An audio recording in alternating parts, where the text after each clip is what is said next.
All right, guys, in today's video, what we're going to be working on is this stabilizer link that has had a busted bushing and the rest of it's getting ready to give way.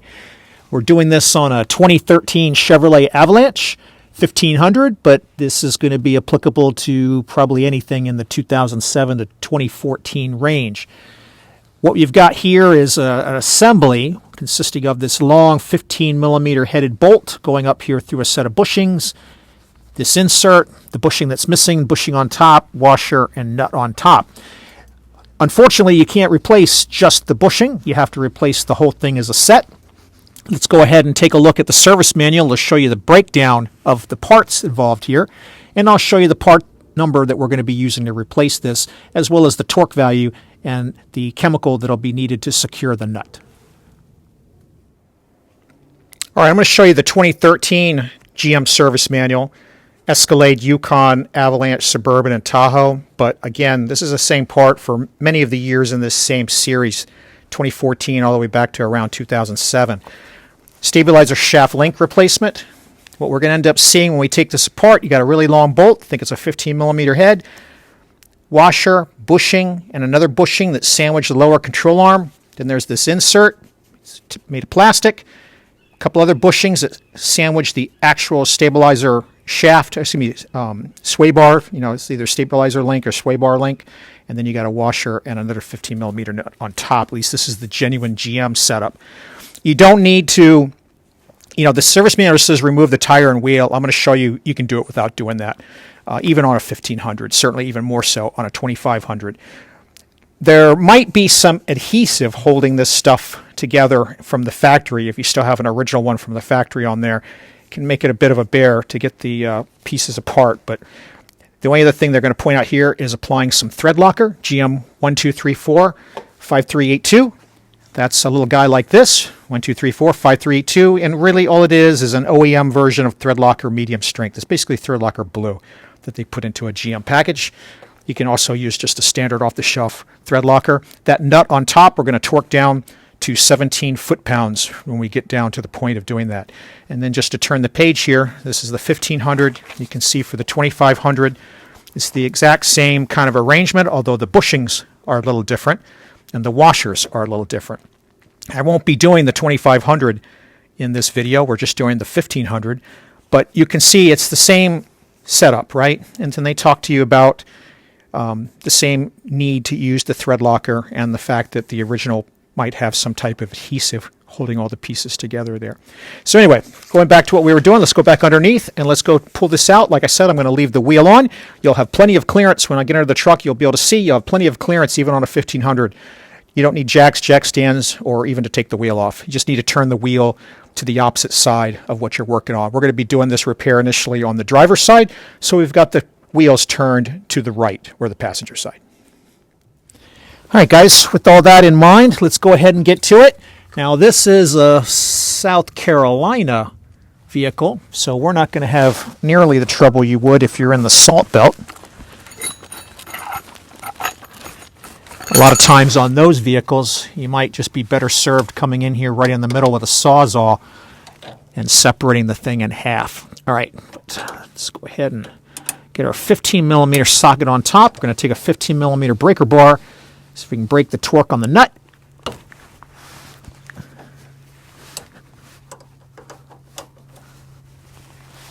That's pretty tight. Switch over to our ratchet wrench. If we can get it loosened up enough, we can throw an electric ratchet in here. It's still way too much torque for that at the moment.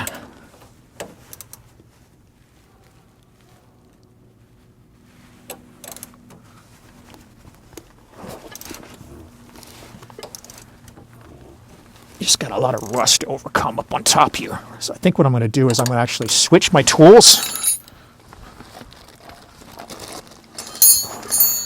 And what I'm going to use instead, I put a 15 millimeter wrench on the bottom, and I'm going to use a ratcheting wrench up on top.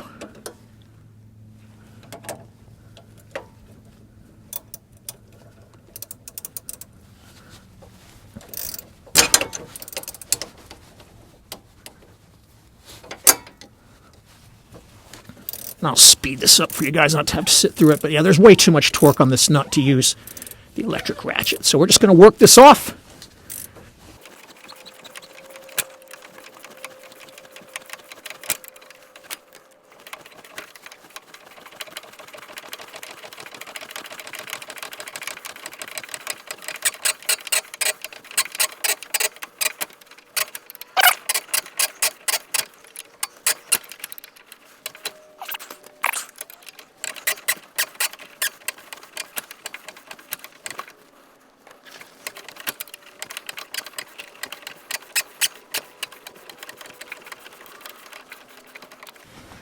All right, let's see if it's hand removable now. Yes, it is. Okay. All right, so we got this top piece on here, like we saw in the service manual. Got this top bushing. And then what we got here is probably some rust down here that's holding it into this bottom bushing. So you guys get some light down here.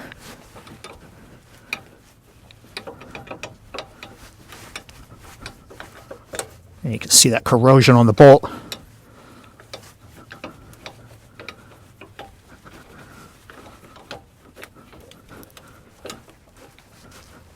Just kind of pull up on it on the bushing side while you twist on the bolt side.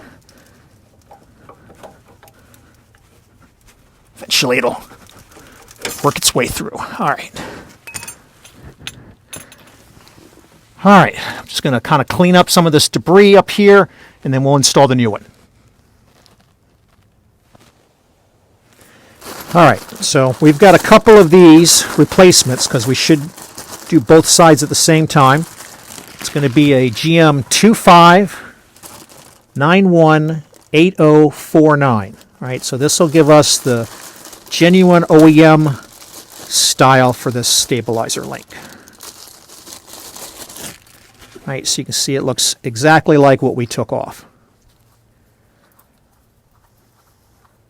So let's take this top one off here. And we can see on the top here, just for your convenience, this stuff is all plastic coated together. The Loctite is already pre-applied here in our case. So we had it in case we needed it like the service manual mentioned, but as it turns out, it's already there for us. All right, so we're going to be shoving this up this way.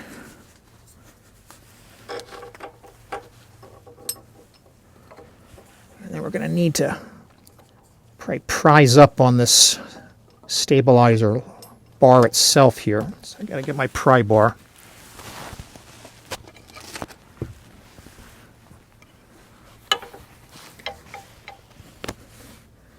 Find something I can safely pry up on. I don't know how much tension this has.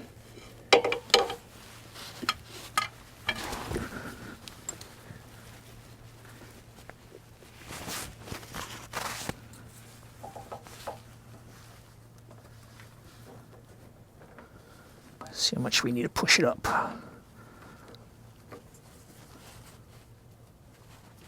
Put this back in like that. Yeah, so we're going to have to get this lifted up by like about a 1/2 inch. So I think what I'm going to use is just a piece of board right between the control arm and this to get us that little 1/2 inch that we need to slide this guy in there. So I'm going to go get a 2x4. All right, guys, what I found, I'm actually going to use this little 1x2 here. I'm going to block your view for just a moment. We're just going to come in with this piece and wedge it up just enough to slip this guy in there. Just like that.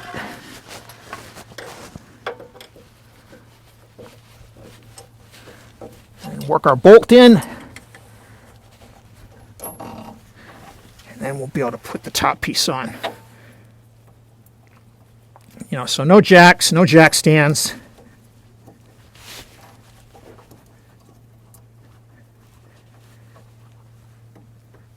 What I can try and do here is get this up enough to where we can bite into the threads.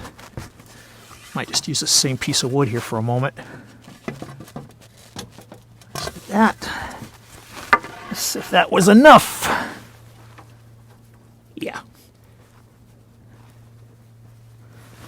All right.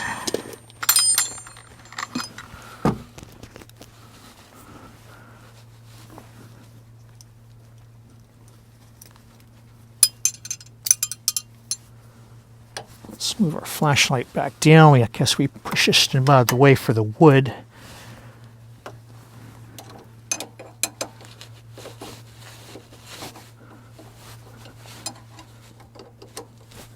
Yeah, okay. Still a little tight for the electric ratchet, but we'll give it a try and see if he can handle it.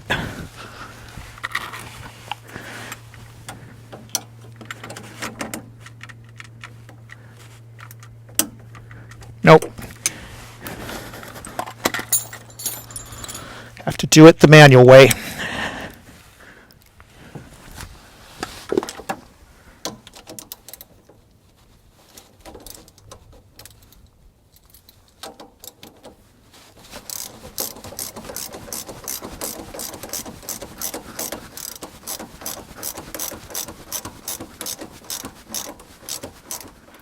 Okay, and now let's switch to our torque wrench.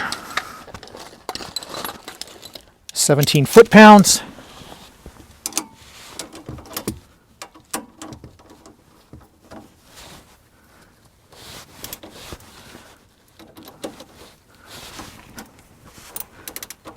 See if I can get that guy to stay up there.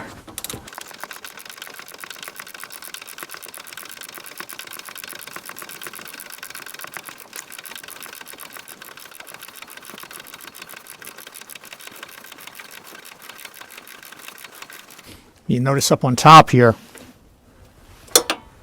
right, so threads are almost where they're supposed to be. They'll start getting tighter on you. All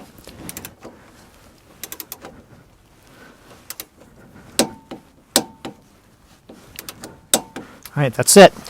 One installed and one to go. So the service manual will tell you that you should install these in pairs. This is stuck. Looks like I'm going to have to redo that. And that's a good approach to take, is to install them in pairs. Even if just one has got obvious problems.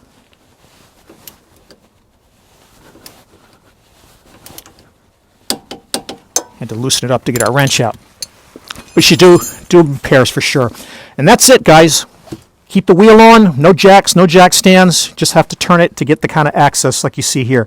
At least in all the vehicles I mentioned in the service manual. So all the SUVs and all the Avalanches. If you got questions or comments about this procedure, go ahead and leave it below. I'll try to help. I'll leave a link in the video description for these genuine GM parts that we used here. Keep it all OEM. It goes in nice and smooth, just like we showed here. If you're going to do both, it can sometimes help to not tighten one side down. And you won't necessarily have to use the piece of wood to do a little bit of prying like I did. If you just get the nut started and then switch to the other side, then you can torque them both down once you've got the threads going on both sides here. The other side is just the mirror image of what we did here, so I'm not going to show that. If you found this video useful, it saved you some money, helped you get this job done yourself, go ahead and pay it forward and hit that like button. I'd really appreciate it. And as always, thanks for watching.